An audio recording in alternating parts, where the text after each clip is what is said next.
आता एक 4 ओळीचं कंपनीला तुम्ही पत्र काढू शकत नाही, मला प्रशासनाची लाज वाटते. प्रांत तुम्ही तडीपार करता लोकांना. काय निवडणुकीच्या अगोदर कोणाची भांडणं तडणं असेल तर तडीपारची ऑर्डर काढता, तुम्ही केसेस लावता. मग अशा गोष्टीमध्ये तुम्ही काहीच करू शकत नाही. जोपर्यंत आदेश निघत नाही, काम थांबत नाही. मग आज मी एसपीची मागणी केली, उद्या कलेक्टरांची मागणी करीन का कलेक्टर आल्याशिवाय इथं उठणार नाही. कल्पतरू कंपनीकडून काही स्थानिक शेतकऱ्यांच्या जमिनी लाटण्यात आल्या आहेत. तक्रार करण्यासाठी गेलेल्या या शेतकऱ्यांची पोलीस प्रशासनाकडून दखलच घेतली जात नाहीये. सदर कंपनी ही पोलीस विभाग आणि महसूल विभागाला हाताशी धरून शेतकऱ्यांवर दबाव आणतीये. हतबल झालेल्या शेतकऱ्यांना न्याय मिळावा यासाठी माजी आमदार सुरेश लाड मात्र आक्रमक झालेत. सुरेश लाड यांनी आज कर्जत पोलीस ठाण्याच्या पायऱ्यांवर झोपून आपलं आंदोलन सुरू केलंय. त्यामुळे अधिकारी चांगलेच हादरलेत. दरम्यान प्रांत अधिकारी सुरेश लाड यांची मनधरणी करण्यासाठी ते आले असता सुरेश लाड यांनी त्यांना चांगलेच खडे बोल सुनावलेत. अहो प्रांत, साधं 4 ओळीचं पत्रक तुम्ही कंपनीला काढू शकत नाही, मला प्रशासनाची लाज वाटते असं म्हणत लाड चांगलेच संतापले. आता त्याच्या पुढचा एकच विषय राहिला की कंपनीला मीन आहे तिथे त्यांनी काय करू नये. ते सुद्धा आता ते तोरगे का काही कंपनीचे होते त्यांच्याशी आता मी इथं बसल्यावर बोललो की असं असं दरम्यानच्या कालावधीमध्ये तुम्ही तिथे काही करू नका असं त्यांना मी बोललेलं आहे. कारण त्यांना आपण काय करतोय उद्या त्यांना नंतर आता आम्ही नंतर हे पोलीस विभाग आणि ह्याचे मोजणी खात्याचे अधिकारी त्यांना बघून आपण 10 वाजता त्याच्यात बसून हे ज्या गोष्टी आहेत ठरवून त्याप्रमाणे करता येईल. ठीक करा, 10 वाजता भेटू. साधं एक 4 ओळीचं कंपनीला तुम्ही पत्र काढू शकत नाही, मला प्रशासनाची लाज वाटते. या महाराष्ट्राच्या प्रशासनाची, एक महाराष्ट्र नामांकित राज्य आहे, हे प्रशासन अशा दादागिरी करणाऱ्या कंपनीवरती, अशा वादाच्या जागेमध्ये ज्याच्यावरती पोलीस केस झालेली आहे, ज्याच्यावरती मारामाऱ्या होत आहे, त्या जागेवरती कुठल्याही प्रकारचं बांधकाम पुढील आदेश होईपर्यंत करू नये असं एक 4 ओळीचं पत्र तुम्ही काढू शकत नाही. प्रांत तुम्ही तडीपार करता लोकांना. काय निवडणुकीच्या अगोदर कोणाची भांडणं तडणं असेल तर तडीपारची ऑर्डर काढता, तुम्ही केसेस लावता. मग अशा गोष्टीमध्ये तुम्ही काहीच करू शकत नाही. नाही काय असेल तर मी त्यांच्या कंपनीशी पण बोललो, जिल्हाधिकाऱ्यांशी बोललो, त्या आमचे एसआय विभागाशी बोललो. आता यांच्या तिघांकडचं कोणाकडचंच नाही.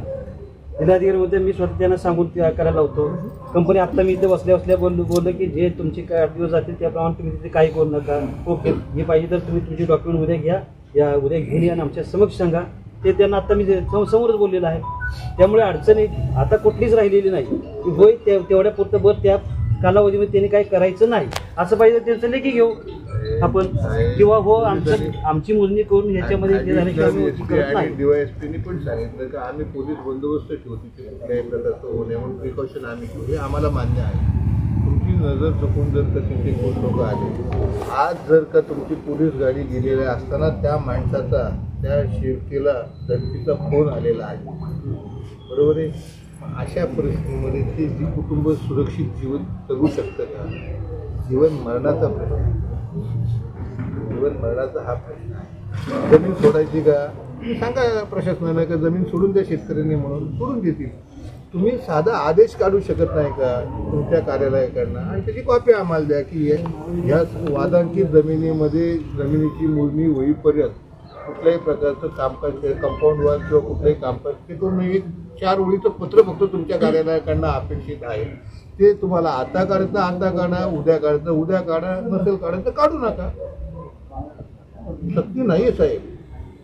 काय आपली प्रशासनाची मानसिकता याचं प्रदर्शन घडते, दुर्दैवानं हे घडते.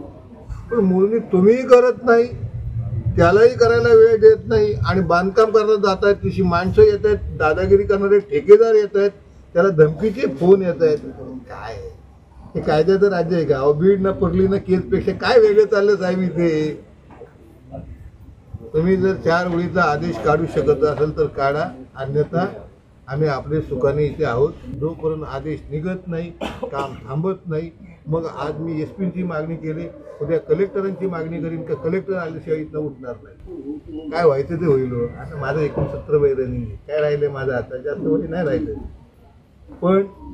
पण लक्षात ठेवा, मी मरायला आनंदात आहे. नाही.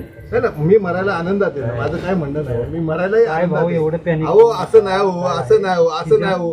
प्रशासनाची जी काही अगतिकता मला पाहायला मिळते, प्रशासन ही तशी मला लाजल्यासारखं, शरमल्यासारखं जे वाटतं ना, याची मला लाज वाटते. महाराष्ट्र न्यूज 24 साठी अजय गायकवाड, कर्जत.